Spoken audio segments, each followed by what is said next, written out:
Alors, petite vidéo complémentaire pour parler d'une petite chose dont j'ai pas parlé dans la précédente vidéo sur les stéréomères de conformation.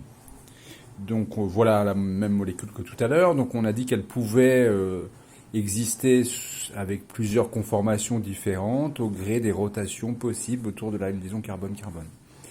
Alors une molécule c'est un peu comme nous, il y a des positions dans lesquelles on est mieux, globalement, qui nous demandent moins d'énergie. Typiquement, on est mieux assis que debout. Pourquoi? Parce que ça nous demande moins d'énergie.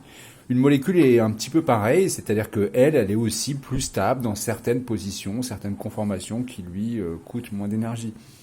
Alors là, en l'occurrence, pour une molécule, eh bien, les conformations qui lui coûtent le moins d'énergie, ce sont celles qui minimisent la répulsion entre les différents nuages électroniques qu'il y a dans la molécule, donc nuages électroniques au niveau des atomes, au niveau des liaisons, etc.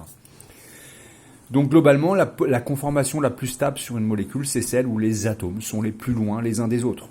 Là, typiquement, regardez, les atomes, si on la regarde comme ça, on appelle ça une conformation éclipsée. Tous les atomes fixés sur un carbone sont dans l'axe vis-à-vis des autres atomes fixés sur l'autre carbone. Mais il y a moyen de les éloigner un peu plus. Si je prends la molécule comme ça, si je décale un petit peu comme ça, ah oui, bah cette boule verte se retrouve un peu plus loin de l'autre boule verte qu'elle l'était ici. Et puis ça décale tout, les boules blanches aussi. Bref, tous les atomes se retrouvent un peu plus loin les uns des autres qu'ils ne l'étaient avant. Alors ça s'appelle une conformation éclipsée. Donc globalement, des conformations sont plus stables que d'autres. Évidemment, les conformations éclipsées...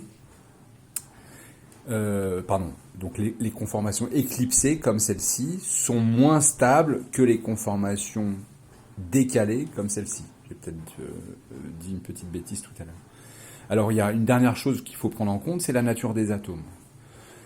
La conformation la plus stable est celle où les atomes sont les plus loin des uns des autres, mais aussi où les atomes les plus volumineux sont les plus loin les uns des autres. Alors ici, ça ne se voit pas sur ce modèle moléculaire, mais l'atome de chlore est beaucoup plus gros que l'atome d'hydrogène.